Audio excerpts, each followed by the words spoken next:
Pension को लेकर बड़ी राहत, सरकार ने जारी किया महत्वपूर्ण क्लैरिफिकेशन, केंद्रीय कर्मचारियों के लिए जरूरी अपडेट।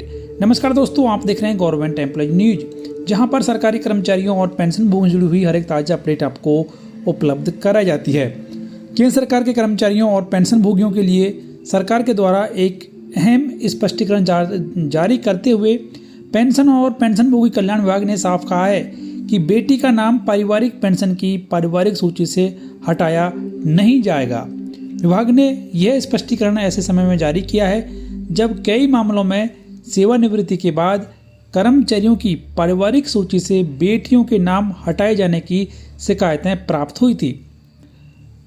पेंशन एवं पेंशन भोगी कल्याण विभाग के द्वारा जारी किए गए कार्यालय ज्ञापन में कहा गया है कि हर सरकारी कर्मचारी या पेंशन भोगी को अपने परिवार के सभी सदस्यों का विवरण देना अनिवार्य होता है, चाहे वो पारिवारिक पेंशन के पात्र हों या फिर नहीं।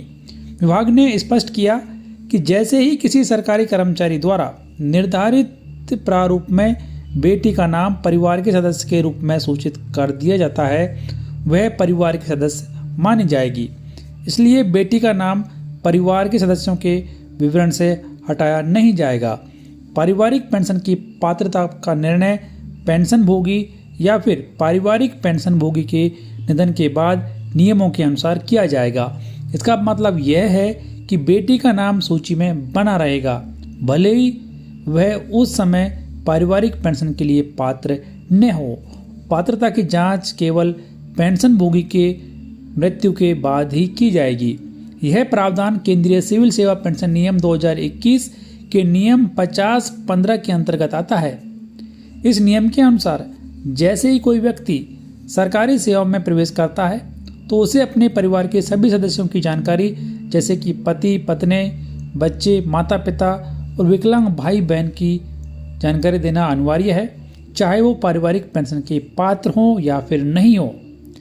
यदि किसी मृत सरकारी कर्मचारी के परिवार के किसी सदस्य का नाम फॉर्म 4 या कार्यालय रिकॉर्ड में उपलब्ध नहीं है तो भी उस सदस्य का पेंशन दावा अस्वीकार नहीं किया जाएगा, बशर्ते कि कार्यालय यह सुनिश्चित कर ले कि वह सदस्य नियमों के अनुसार पात्र हो। साथ में विभाग ने यह भी स्पष्ट किया है कि यह नियम उन सरकारी कर्मचारियों पर लागू नहीं होगा जो पहले सिविल या सैन्य सेवा से सेवानिवृत्त होकर पुनः नियुक्त हुए हैं और जिनके लिए इस नई सेवा के तहत कोई पेंशन या फिर ग्रेच्युटी देय नहीं है। ऐसे सरकारी कर्मचारियों के लिए ये नियम लागू नहीं होगा।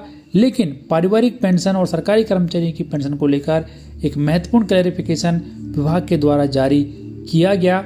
इसके बारे में आपकी क्या राय है, कमेंट बॉक्स में जरूर लिखें। आदेश की कॉपी हमारे टेलीग्राम और व्हाट्सएप चैनल से प्राप्त कर सकते हैं, इनका लिंक इस वीडियो के डिस्क्रिप्शन में दिया गया है।